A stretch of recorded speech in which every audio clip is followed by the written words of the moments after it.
Right.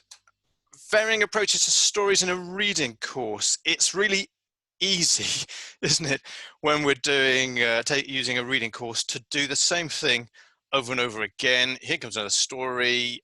What do I do with this one? Well, the same sort of thing as I did last time with a little bit of a difference. So I thought we'd start by having a look at what goes on in a story when we are writing them. And again, if like me, you tend to have our little sort of thumbnails down the right hand side, you might want to put them to the bottom or minimize. Really, when we write a story, there are 4 things that we're trying to do with it. It's got to obviously try to be a good story in its own right. We're trying to take the students' language learning forward. We're trying to reflect Roman culture and possibly teach the students a few things about that. And we're trying to prepare them to read literature. So those are the sort of 4 strands we look at and test the story against while it's in development. And they will be really, I suppose, the 4 things that you want to be thinking about, or we all want to be thinking about when we are then using a story. And really, what I'd like to say also about when we put textbooks together, really textbooks, it's not that different to putting together a series of worksheets or resources. Really, we think, what can we have to develop this area? What have we got to develop that? And we take some of the best stuff and put it together in the book, but there's no book is going to work on its own. We're always going to have to pull things out and add to it. Let's have a look at these 4 areas in a little bit more depth then. First of all, how does it work as a story? Well, quite obviously, each one of the stories in a reading course has to work as a story in its own right. And that's actually quite challenging, because normally these things are about 150 to 200 words. So that, if you wrote that in English, it's not more than a paragraph, really, maybe 2 paragraphs. So you think that we're trying to tell a story beginning to end in pretty much 150, 200 words. It's tough before you even start just to do that. At the same time as being a story in its own right, normally each of these stories fits within a wider storyline. And it's things like Ecce and the CLC and Suburani and Oxford all have larger storylines running into which each individual story has to fit. Very occasionally, though, a story will be entirely separate. And one of the aims of the story being entirely separate, so it doesn't fit into that wider storyline, is to allow teachers to cut it entirely. So if you've got a story that doesn't fit the bigger picture, that's a story to look at and think, is this a story, if I'm tight on time, that I could drop out? And the teacher's materials will normally give you a hint on that. So as well as being a story in its own right and having to fit into the bigger picture, these stories also need to engage the students, don't they? If the story is dull, we don't want to teach it, and the students don't want to read it, it's going to be a poor lesson. So we want the stories to be engaging. Sometimes we want them to challenge, maybe excite. Sometimes you want to calm things down a bit. Sometimes in the bigger picture of this, of what's going on in the wider story, things are a little bit too intense, and we want a story which is just going to cool things for a little bit. Something else you'll notice, hopefully, is that the stories fit into an authentic cultural context. And we want to ask ourselves, why is that? We don't write stories on the whole about space aliens coming down, or the Romans walking around a modern city. Some people do. For some people that's their thing, and great if that is your thing, obviously. But most reading courses set them within a cultural context. And really that's because the authors of the courses feel that that's actually one of the most important things we're doing, is teaching students about that context. On top of all of that, the stories need to develop the individual characters, and certainly that's something that we found while we're writing this new course Suburani, is that you might plan it all out of what you want to happen, but the characters take on a life of their own. You create them, you give them some background, you give them some feeling, you give them some ways of operating, and pretty soon those characters will start doing what they want to do rather than what you thought they would do originally. So the stories have to develop those characters, and that's often quite tricky. You take a course like the CLC, Cambridge, you know, in the first 16 stages there, you've got over 50 named characters. Well, that's a lot of people to keep moving forwards, and of course you can't do it with all of them. Similarly in Suburani, we've got about 30 plus named characters. You can't come back to all of them particularly often, because you know, the stories would be awash with various people doing various things. So you have to see which character has been taken forward, what's happening in a particular story from that character's point of view. So again, when you're preparing to teach a story, think, what is this doing with the individual characters? A story then, in terms of what it's doing for language, there's a sort of an overview. We've talked about trying to keep the word count down. You probably will see that towards the start of a reading course, if the course is introducing, for example, the accusative case or the imperfect tense, you can get lots and lots and lots of them in the story. By the time you're a good sort of 20 chapters in, you've got to keep all of these linguistic items from the previous chapters going and add in whatever it is that's new. And therefore, the amount of times that you can get repetition of the new item necessarily reduces the further you go through the course. So again, when you're looking at thinking, well, why am I teaching this story? What's it going to do from this language point? Have a really close look at, you know, what's the new language topic, and how often is it coming up in this story? Obviously, the stories need to work on vocab as well, and we try to limit the new vocab that's coming in and ensure that we're giving a fair bit of attention to core vocabulary that the students have seen in the past and need repeating. So this is one of the stories in Suburani. I just want to sort of show you a little bit of the work that we would do as we write it. You can see things that are highlighted in green there are items of vocabulary that we felt were core at this point, and we wanted to get in, maybe to repeat them sufficiently, or perhaps some of them to introduce for the first time. But those things in green are what we would think of as, you know, key elements of vocab.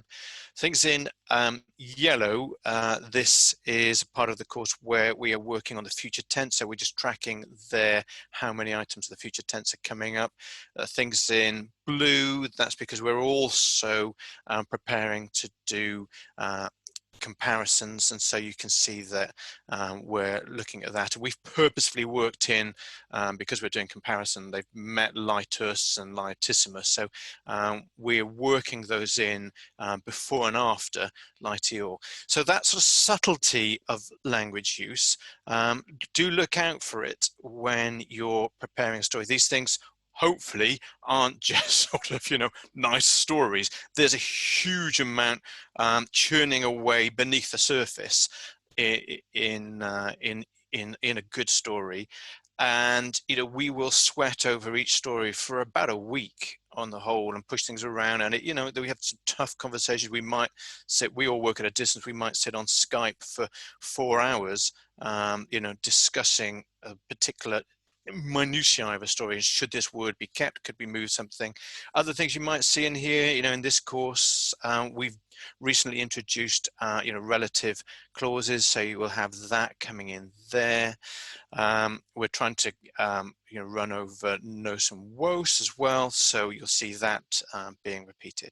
So all that to say, a lot going on, and when you're preparing to teach a story, it will withstand, a good story will withstand quite detailed analysis of what the language is doing. From the civ point of view, we've talked about it, that historical context.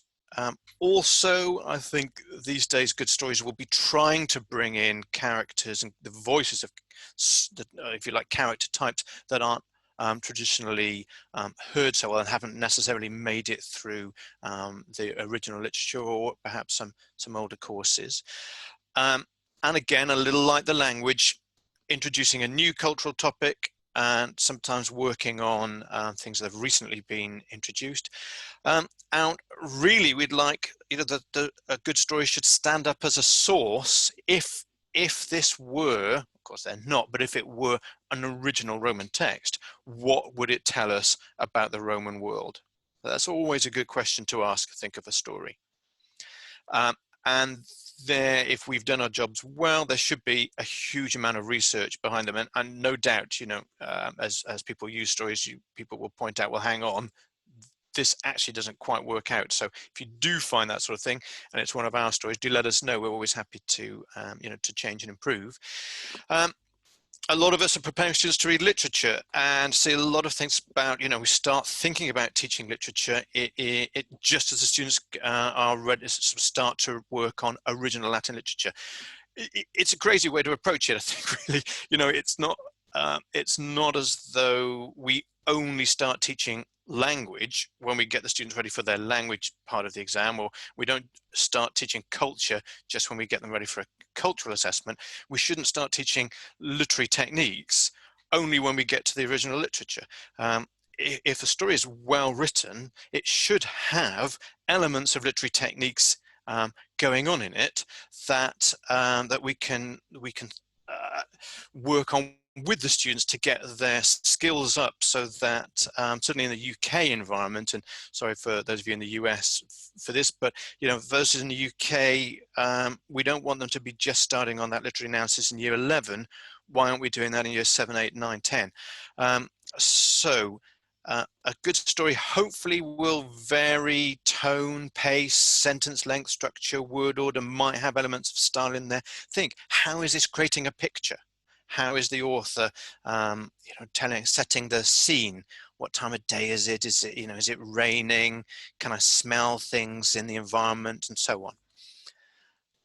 Okay, there aren't 22 techniques. Actually, I think there's more like 25, 26, but that's the only way I could get some of all that alliteration in. But we're going to now go through sort of one by one a variety of things. Your task at the end of this is going to be to apply every single one of these techniques to at least one story this coming year. So if you teach 40 stories, you should be able to use up 20 plus techniques. Try things you're not at all comfortable with and improve them. Okay, the first technique, which isn't really a technique at all, is don't teach the story. No reading course, when it's written, has ever said every single story needs to be read. I think that's a given. So don't feel like you've got to do them all. Don't let the book be in charge of you, I would say. If the story isn't introducing some new element of language, if you need to, and of course, if you've got plenty of time, you don't need to skip stories. But if you need to, then you can probably skip a story if it is introducing something new. Still need to let the students know what happens in the storyline, of course, but don't let the stories sort of take charge. So tip number one, feel free to cut some of them out. Next, and we probably all do this. If we're not specialists, we might feel uncomfortable, reading the Latin out to the students. Don't feel uncomfortable about it, because no Roman is going to walk into the classroom and say, your pronunciation is incorrect. And in fact, if you look across, certainly across Europe, people in different parts of Europe who all, are teaching and learning Latin, pronounce Latin in very, very different ways. So you know, I'm no expert at all. I like to put on a rather poor Italian accent and read out the stories in that way. And you can get the students to, you know, have a go as well. And it completely doesn't matter how they get on with it. When we're reading it, or if you've got access to audio files, and Hannah, if you're using Suburani, Hannah has just put up on the teacher's site a load of audio files for it. And I know with Cambridge, a lot of them are up on the web as well. I'm sure other courses do. Intonation, without having the text in front, even just the intonation can help the students get a sense of that story before they read it. And if we group words together, so we put, you know, little phrases together, and we have a little pause, or we have a sort of a, you know, a noun and adjective grouped together. Just that sort of grouping can help the students, when they come to read the text, realize that particular words in the story go together. Because we might look at a text and fairly quickly see, you know, a prepositional phrase, you've got a preposition and a noun where those words go together. The students may well just see a whole mass of individual words. So the listening can help the students with their grouping. And again, certainly we've gone for an approach with Suburani of getting a range of different people reading, so reading them out loud, so that students can understand that this subject, this language wasn't a language of just one particular people from one particular place. Quite international for the time. Okay, how about before we even start with the story, scan it through. Scan it through for a vocab. What things do we know? What don't we know? Before you do that, you might want to go through and highlight up the text yourself and think, okay, I actually really want to draw the students' attention to these particular words. And you might already have in your head an idea of the sorts of words they're going to need help with.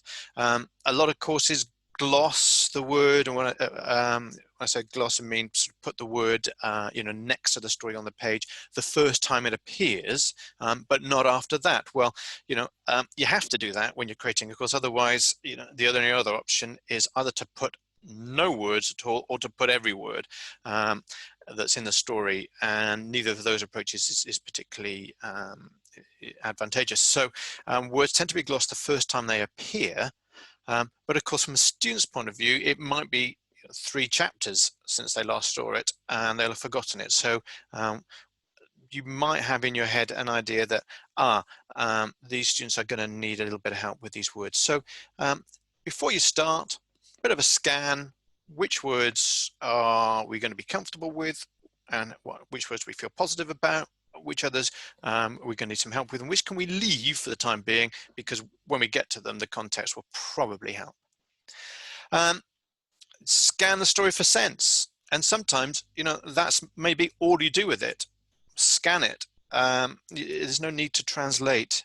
You know, when I say translate, shift from Latin into English, or whatever the student's first language is. No need to translate every word and every line of every story. Sometimes just a scanning and getting a general idea would be fine. Really surprising how many of us actually completely ignore the title of the story. So do use the title. Encourage students just to maybe have a look at the words down the right hand side or underneath that are glossed. What does that suggest about what's probably going to be happening in the story? And then you could say to students, right, everybody, just quickly write down, you're not allowed more than 30 words, but just quickly outline what you think is going to happen. You know, you don't have to sort of put it in a sealed envelope, but that's the sort of idea. A little sort of personal summary of what you think is going to happen in the story. And then once you've got to the end, you can go back and say, look, who was really close? Who came up with a completely different idea of what was going to happen in that story? AR, accelerated reading. This is a little like skipping the story out entirely, but it's sort of, you know, old-fashioned read with mother, read with teacher.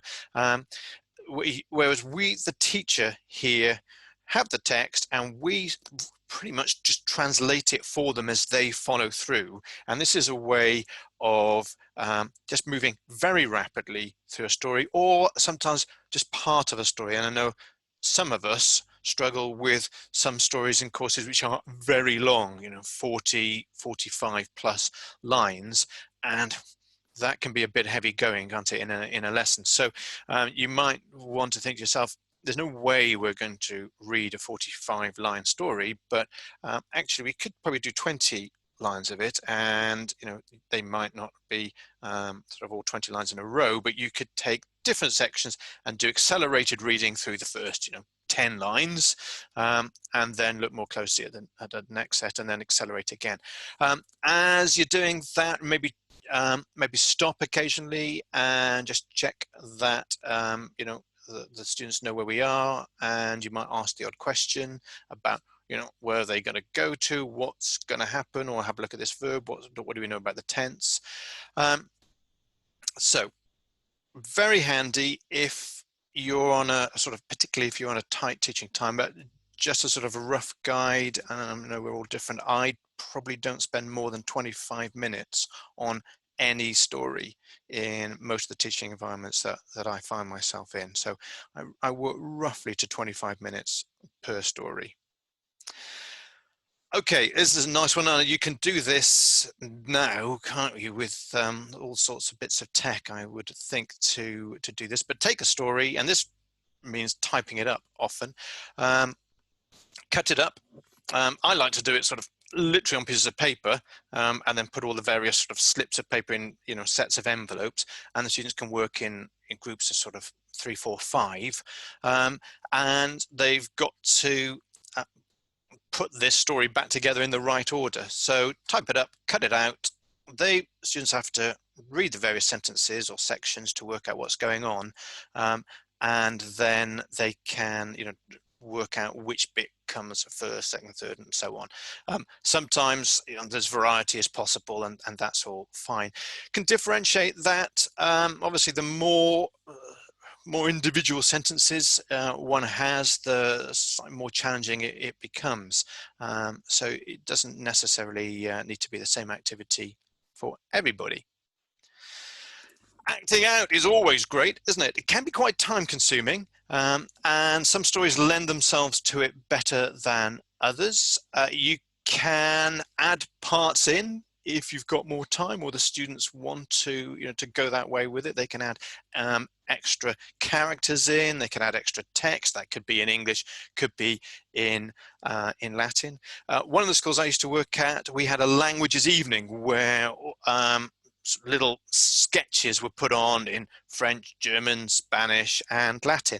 And of course, the audience had no idea what the students were saying, in fact, in most languages, but certainly in Latin. So the students had to use lots and lots of expression to get the idea across, because the words actually weren't going to be understood. But that can be a lot of fun. You can do some sort of judging around that.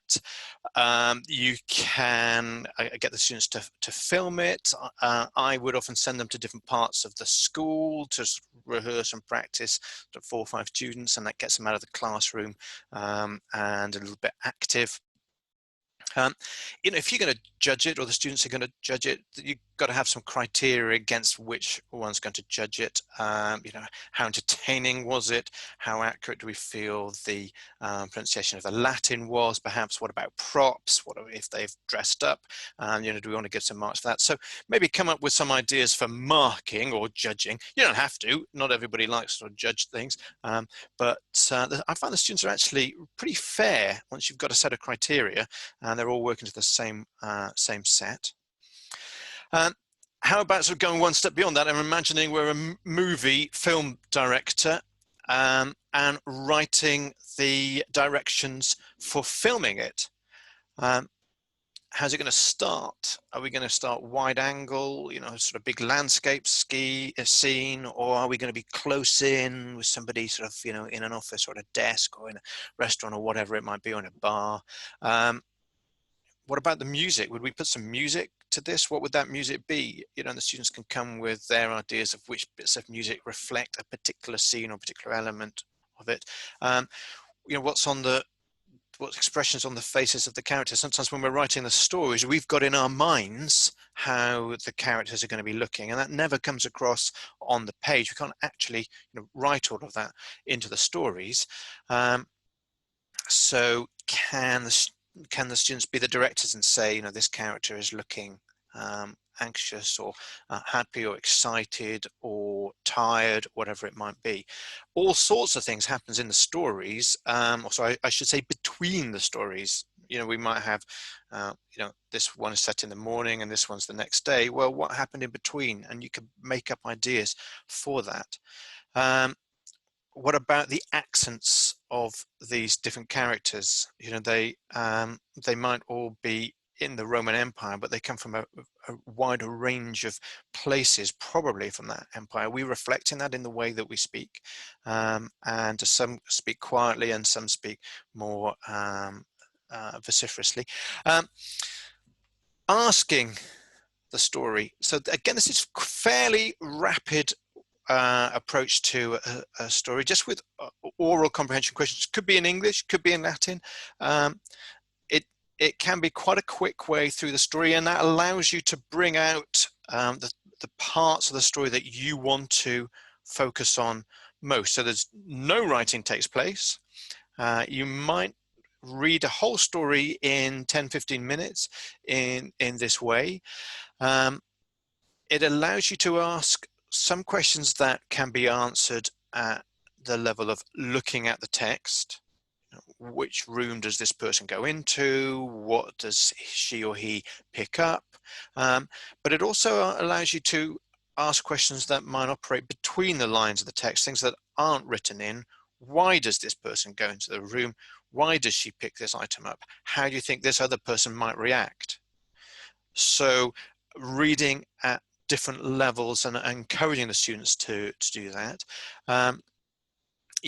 Decide in advance what it is you want to focus on. It also allows you, if you know that some students might struggle with some of the details of the language, perhaps, that oral questioning allows you to pose a slightly easier question to a student who might struggle, and then they can respond correctly, positively in front of the class, and that is good for their self-esteem.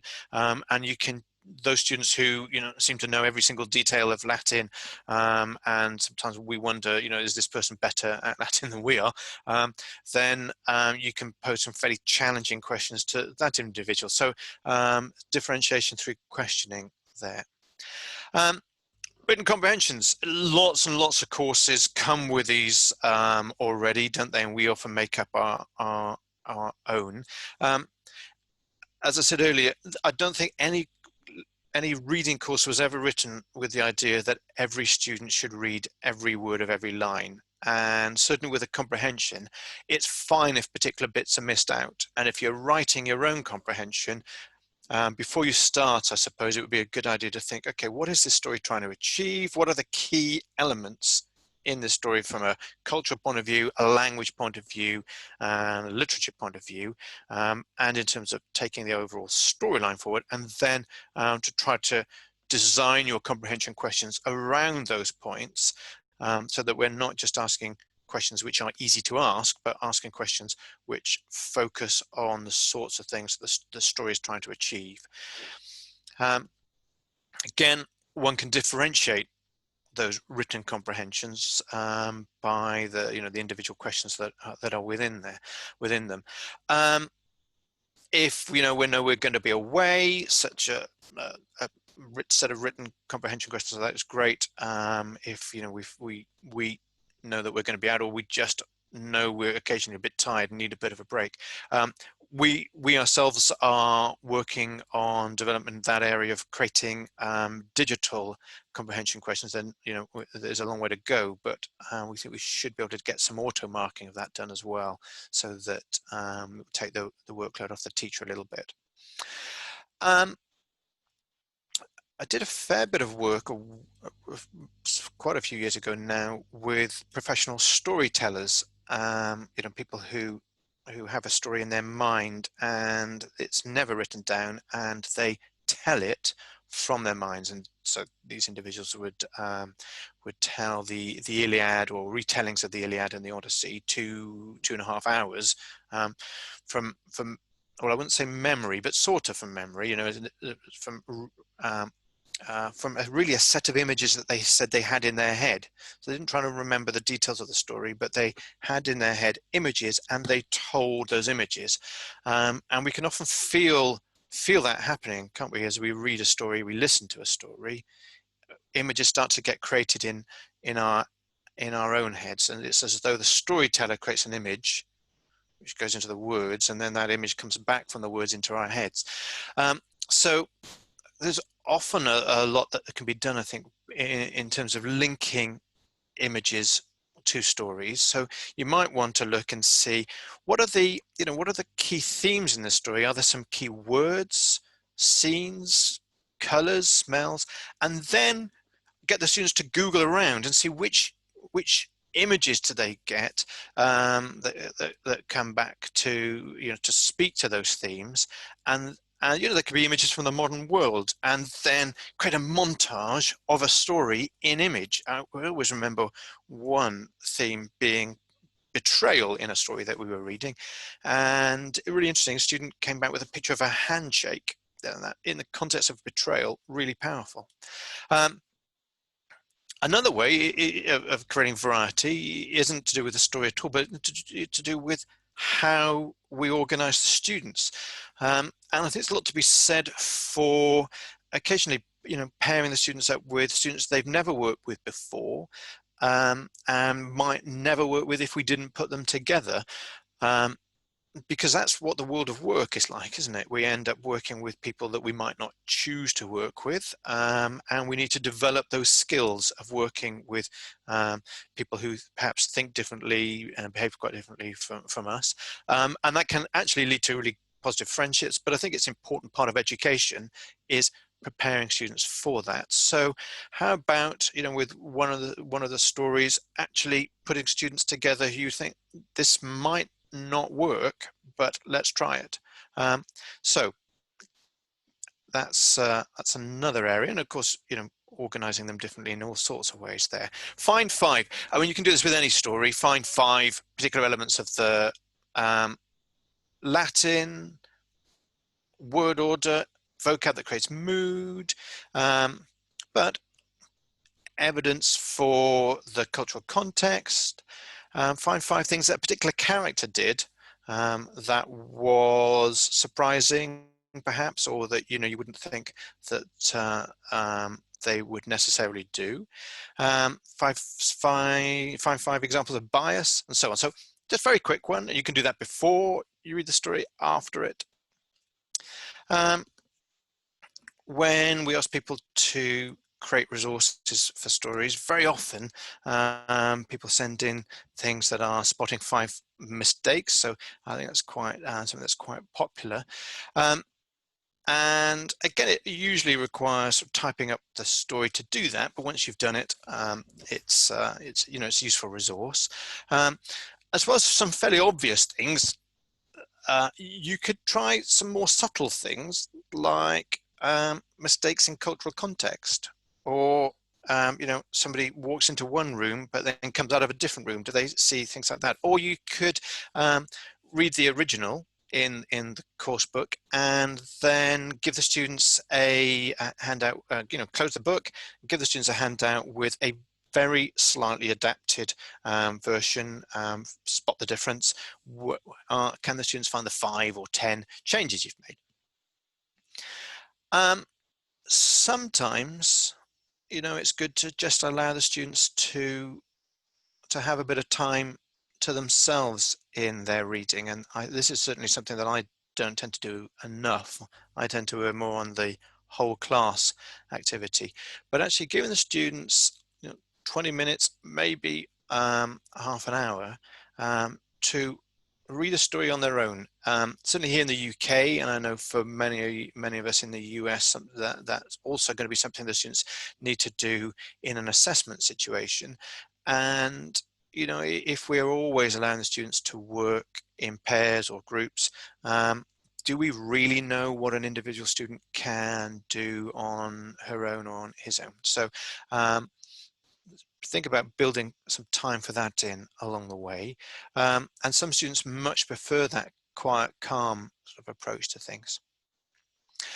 Cloze exercises, if it's not a term you're familiar with, it's where we take out words from a story, often put them in a pool, and the student's got to put the word back in to the right place. You can differentiate it by not giving them the words to put back in, or putting extra words, so they have to be a bit more judicious about the ones that they choose, rather than removing entire words. Just take the endings out. And you can turn that into a a sort of a competition between two teams, in terms of put it up on the board, and a student from one team runs up to do one, and then someone from the next team has to go to the other, and so on. And the first team to make a mistake, it loses a point. Simplifying, it can be done in all sorts of ways. Again, you need to start with a version of the text in Word or Pages, and you can color up certain aspects to show the students, okay, all the normatives are highlighted, so at least you know what your normative is, and maybe highlight up the verbs with them, and of course then you can give more and more, but you can also simplify by simplifying the story itself. So once you've got it in Word, think, well, actually it's quite a complicated story. I can certainly remove some entire sentences or parts of sentences or subordinate clauses without really losing too much of what's going on. You can simplify sometimes the vocabulary, and fairly easily come up with 3, 4, 5 different versions of the same story, but with different levels of detail in it. And of course, you want to go the other way, you can make the story more complex. Something we touched on earlier on, if the story was the only bit of evidence that survived from the Roman world, what would we know about the Roman world? And on the right hand side, for example, there's a reference to a litter and a roof tile. Well, if you've got a roof tile, what else must that society have had? Must have built buildings that could withstand the weight of roof tiles, must have been able to create enough heat to fire them. Where's that heat coming from? What are they burning? Are they mining for coal? Are they producing timber? How are they moving all of that stuff around? Very quickly, from one artifact, you can start to create an entire society. So think what that story tells us about the Roman civilization. In terms of getting the students ready to read literature later on, how does the author develop the characters? One way of doing this is to ask the students about particular characters before you read the story, and then ask them about those characters at the end. Has their view of the character changed? And if so, what techniques did the author of the story use to create that change? Literary techniques. This is a story from chapter 12 of Suburani. There's all sorts of things going on here that you could look at. Violentia venti et inertia hominum. Actually, the sort of the parallels there. This is a little phrase, I think taken from actually possibly Tacitus, possibly Pliny. We've got here vigiles quae serui. So you've got that tricolon, you've got a syndeton, you've got clamores hominum et equorum hinitus. So you've got chiasmus there. Down here somewhere, I think it might be hidden behind where I've put our little thumbnails, but we've got a bit of alliteration, fair war, flamion. I forget what the other one was, it's hidden, but you'll see. So you look at the stories for literary techniques, and as I say, work on that from really from day one, if you're preparing the students to read literature. Hot seated character. take one of the characters and ask them a lot of questions. Not necessarily about things that are happening in the story, but how they feel about those things. You know, why did you do this? When this other person did this thing, how did that make you feel? It works really well also for some of the minor characters who we can't build into stories too much, but you can really start to bring bring their characters out and create a sort of sense of who these people are. I'm going to speed up a little bit because I know time's against us. Again, a great way of getting the students to think about the characters in what all reading courses are character-based courses. So a great way of getting the students to think about that is to have them write a diary entry or day in the life of. And again, that will allow the student to think what's happening with this character outside of the stories. And the way they come across in the story, is that who they really feel they are? Well, who knows? But, you know, really good for getting the students to get a connection with who the characters are. Create a storyboard for it. So sort of going back to the whole director thing, look at the story, which, you know, we don't want to do loads, but maybe which 6 scenes, images stand out, and sketching those up. Don't have to be great artists for that. Could add in a few captions, or choose one particular image and draw that up, and then you can attach particular items of vocab to the images to sort of evidence why I chose this image or why I chose these particular sets of images, and that helps the students focus on individual items and words. What happens next? Fairly straightforward. At the end of the story, what do you think is going to happen? And you can do that part way through, of course. You can pause the story, close the books. What do we think is going to happen next? This is something that we did in Suburani. We put 2 alternative endings in and said to students, okay, which do you think is more likely? So it's something that you could do for any story. What do you think would happen next? And similarly, what do you think's happened? You know, once you've read the story, what might have happened before this story to cause some of the things in it that happened to happen. Here is, once you've read the story, something you can do with it afterwards. They tell the story back to each other, but here's a sort of variation on that. Work in pairs. They've got 5 minutes. One student is busy looking at the story and trying to remember what's going on and check they've got everything down. The other is making up sort of a bullet point list of things that happened in the story, and student B has to try to mention everything that's on student A's sort of bullet point list, and you can put points around that if you want to.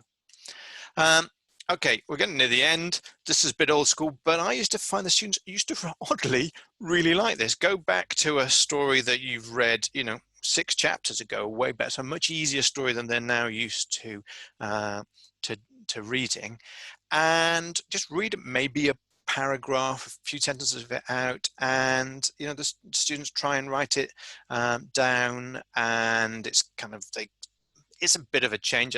It's you know, not everybody's cup of tea, but it does help to see, can they hear what I'm saying? Can they group words? And you know, can they think, well, if that's plural, it's got to be a plural verb, and so on. Very interesting, really. I put and the PowerPoint will go up on the website afterwards if you want to check it out. But a really interesting edition of the Language Learning Journal from 2012, which reviewed vocab acquisition. And what the guys there were saying was that reading and rereading stories is, even for modern what we would in the UK would term modern foreign languages, in the US, world languages, but you know, languages are being used today. Bilingual list learning and rereading stories, very powerful methods of vocab acquisition. Bilingual list learning just means, you know, you might have the words in Spanish and the words in English as a sort of parallel list, and you just learn one against the other. So those 2 techniques turned out those guys were saying to be very powerful for vocab acquisition. So giving the students some time just to go back and reread some stories from earlier on in the course. Nice, easy for them to do in some ways, but really good for consolidation. Okay, so I told you that was going to be fairly quick. That's the idea. At the end of this, in the time, and I know some of us have started, but if you aren't already teaching, between now and the start of term, how about having a look over the stories and think, okay, I'm going to try and apply those things to each, to at least one story. Okay, I'll stop because you guys probably got many better things to share. So now over to all of you who, I don't know quite how we'll do this because not everybody's camera is on and I can't see everybody's faces, but who wants to share an idea? Or Hannah, were things coming up in the chat that you want to draw our attention to? If you have something you really want to say, maybe just put up your hand. No, or just turn your microphone on and go for it. Sarah. Hi, Will. Hi. Can you hear me okay? Yeah, perfect. Sorry. I'm also watching Henry Hugglemonster. I found that kids really like, I know you had Google translation mess ups, they really like stupid versions of stories. So translating them and making the same mistake every time. So it might be, instead of villa, you don't translate it as house, you translate it as banana. So it's like, that must be wrong because the Romans didn't have them. And they really like that. That's something that I found works really, really well. Great, thanks, Sarah. Yeah, and that reference to Google Translate, I saw something came up on one of the forums the other day where I think a teacher had put, the text, the Latin text into Google Translate and I'd let Google Translate do its thing. And then it was, spot what went wrong and put it right, I guess. So yeah, fantastic. Great. Who's got, because everybody's got loads of good ideas, so don't be shy. Nancy, you need to turn your microphone on. Yep, great.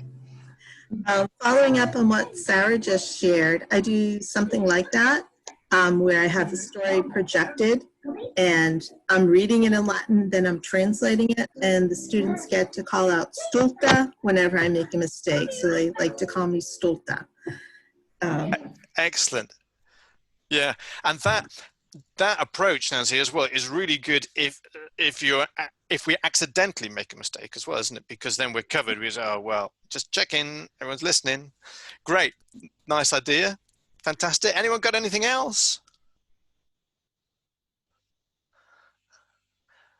Andrea? Hi. Liz? Oh, Liz, go on then, Liz. Yeah, Hi. Yeah, go on, Liz.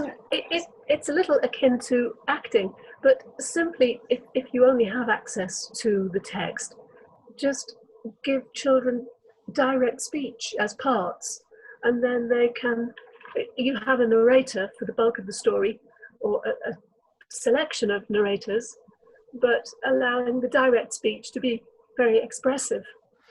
So is that where the story might not look like it's a play, but taking it anyway and turning it into a play? Is that what you're thinking? Yes, just literally picking out the speech and choosing children who read those parts. Yeah, great. And I mean, on that front, Liz, and everybody, really, it's interesting when we write the stories, for Suburani, and I think for all, it's always a sort of a toss-up between whether we do it as a play or we do it as a, sort of thing of paragraphs and so on, and then somebody said, and we try to vary it a bit. We can't, very often, I think they would work better as scripted plays, but of course the students aren't going to really come across that a great deal. So yeah, fantastic idea to turn them, turn a sort of normal story into a play. Fantastic. Thanks. Andrea, do you want to chip in with an idea? It is ironic. That's exactly what I was going to suggest. I take the stories and actually turn them into skits, and not just read through them, but like on the day we have a quiz, and so that takes up the beginning of class, but we have extra time. We actually go outside and we act out the skits. They get to do their parts and say their lines and move around, and they love being able to act out and say the Latin out loud. They'll be much more creative and much more likely to participate in a skit where they actually get to move. They really like that. Yeah, right, fantastic. Yep, Susie? So in the chat, Sally is talking about a relay, translation relay or comprehension relay race that she does. So I have a game I stole from another teacher called Rotafracta, and I project like a chariot race on the board, and they have little paper chariots that I put on the whiteboard. And then they get a slip of paper with one sentence on it, and they, as a group, have to translate that. And then once it's done and passes a check, I give them the next one. And so they're racing to translate and move their little chariot around the chariot board. But they also have, each team gets a secret weapon. They have a rotafracta, and so they have an extra sentence that they can throw at another team to slow them down. So if one team is getting too far ahead, the teams behind will throw their broken wheel at them and slow them down. And then they have to, sort of like NASCAR, do a little like stop in the pit, do this extra sentence, and then they can, the team. So it keeps them kind of in line. So you don't have one team that just like dominates and the kids get sort of disheartened. And so it's sort of, I don't know if that answers, people were asking Sally to explain. And so that's another kind of way that I do a relay like that. And Susie, is it always the students who have those rotafracti, or do you sometimes have them and throw them in at a particular group to trip them up? The students have them, but sometimes I go up to a team and I say, hey, remember that you have your rotafracta, like you should maybe throw it. Like now's a good time to throw your broken wheel at the other team, and sometimes too, like if there are two teams behind, they will conspire. And then as soon as the team in the lead fixes their wheel, a second team will throw them another one and like really slow them down. So it gets, they have fun and they're yelling at each other and it's all in good fun. So it keeps them awake at least. Are those sentences, are they all part of a story, or is it just? Yeah. Oh, okay. Yeah, no, I took them from the Suburani stories and I just copied and pasted them, broke them up into, sometimes it's not a sentence, sometimes it'll be like a clause or something. But I broke them up into sort of digestible chunks. And I also made it so it fit I have a board, what do you call it? The circus. And it's divided into little kind of game board pieces. And so I have enough sentences that it corresponds to the game board so that like they move a certain number of spaces to win. Yeah. So I have to kind of like mess with it a little bit to, leave some sentences out, and sometimes the sentences I leave out become the rotafracta sentences. And so it says, can you think of a virtual way that you could play rotafracta? Yeah, I could just share my screen. Yeah, do you want to do that? Have you got it easily available there? Somewhere. I have to search in my drive. As Susie's saying that, it makes me think, Hannah, that we could, when I say we, really you, could, if we've got a nice drawing of the circus, we could create a game board, maybe with different numbers of steps on it as well. Oh, Susie, we need to make you a co-host. Host, yeah. So yeah, I found one I did the story Walks Crudalis. And so Hannah, are you able to make? It's not allowing me to make. Oh, yeah. Can you make Susie a co-host? Yeah. Oh, cool. Yes, I am. All right. So let me just make sure that this is what I wanted to show you. Yep. Okay. Share screen. So I could, share this. I could project this to the kids, and then here are the rules. So you start in the lightning bolt. And explains the rotafracta scroll. I do actually tie it up as a scroll, and they have to like untie the string, and it's very tactile for them. They can use all their resources. I thought that was important. One, remote, they have access to all their resources, but also I like to have them mimic what a professional in the field would be doing. And as a Latin teacher, I always have access to all my resources, so sort of like they need to be able to know how to use this stuff and quickly. And then I just project this board and then at the end, there's the, the victory screen. So it's a very simple interface. I don't remember why I had so many slides. I think I might have been playing around with the sizing of the squares, but here are the sentences that I did. So I just broke the story down into short little chunks. And then I have the little rotofracta pieces of paper that I would tie up as scrolls. And so the sentences are like a little bit longer, maybe a little bit harder. And each group gets a different one. So it's kind of chance what they get. So I think I did 4. I think I had 4 teams. So there were 4 broken wheels out there. And the normal sentences, I can see like they're pretty short, 3 or 4 words for some of them. So the kids were going through them pretty quickly.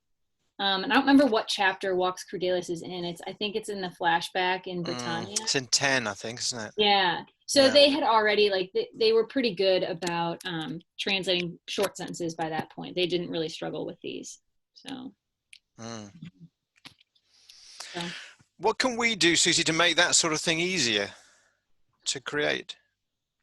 I mean, it was pretty easy to create. I mean, I just copied and pasted the story into a Google Doc and then just hit like return, and turned it into a bullet pointed list and printed them out, cut them out. It wasn't that hard. I mean, I guess having a better image of the circus would be cool. I don't know. I don't know if looks like Molly's is. Yeah, I just wanted to ask for this. I'm not a teacher. I'm about to start teacher training, so I have no idea. But with that, is each group playing the board game themselves, and you kind of tell them, "Oh, that team's really far ahead," and what? Or is it collectively as a class? It's collectively. I projected. So I did this one. This was before we went remote. So I did this one in class. I projected it on the board.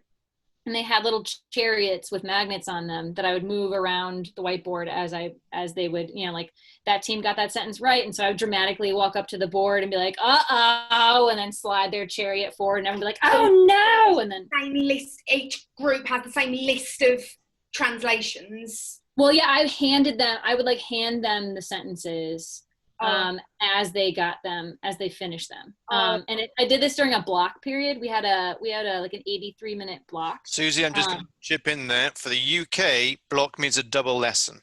Right. Yeah. So extra long time. Yeah. Good. Yeah. Sorry. I don't.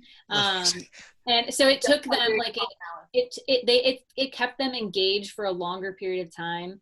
And I think I haven't quite figured out how I would do it. I think doing it remotely, I would probably just like copy and paste little images of chariots onto the Google slide. And then I would just move the image on the slide as the kids, then they could even like submit their translations. Maybe I'd have them in breakout rooms in Zoom as teams. And they can privately message you in chat. Yeah, privately chat me, their answers. And then I would, it would actually probably make it even more dramatic because the kids couldn't overhear, the other kids doing it. So. And I'm just thinking as you're talking, Susie, about that, how to do it remotely. If you've got a webcam, so all of our webcams really now are built into our laptops, aren't they? But if you've got one of those webcam that's on a lead on a USB, you could really just set it up as a little visualizer, and you could just have a physical one, couldn't you? And just move the pieces around that. Yep. There's lots of ways. Cool. Is everyone clear on Susie's great game? Fantastic. Thanks, Susie. Anybody else got great things to share or just little tiny things? You've set the bar too high there, Susie, I think. Molly. It's not my idea. It's a guy from our summer school who mentioned it. And it hasn't, like I say, it hasn't been done in a class, so it hasn't been fine-tuned. So you guys can work it out. But he did, I don't know whether anybody remembers the Goosebumps books, where you'd get to the bottom of the page and it'd go, if you want this to happen, turn to this page. If you want this to happen, turn to this page. And he was basically wanting to do one of those stories like that. So you pick a story from the book and then pick the alternate endings, and then the kids kind of get to work out where it goes. Like I say, this was an idea. It was a brainstorm, so I don't know how logistically it would actually work. But it was a cool idea that the kids would be like really into. Like, it's cool. Yeah, and they could, I mean, you know, although we're sort of reading Latin, they could write extra additional endings in English if they're doing them in Latin. It's a bit hard, and then they could, you know, jump on. Some kids could do bits in Latin, some could do bits in. So, yeah, getting the kids to help create that sort of thing, excellent. But I just realised I couldn't use the word. Do you remember the Goosebumps books? Because it would be, what, a decade older than they are? Like, I realise that now, that I can't use the references I have because I'm just ancient for them. Might have to find another way of introducing it. They all know what Choose Your Own Adventure is. Those are even older than Goosebumps. So, don't worry. Oh, I planned that.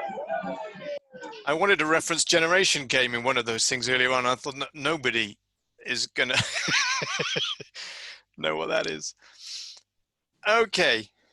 I mean, another thing I would say is that all of the fora that exist, you know, fantastic ways of, you know, it's great to have this, but fantastic ways of just sharing general ideas as well. So if you've got a tip that you use, and a lot of these things work with pretty much any story, aren't they?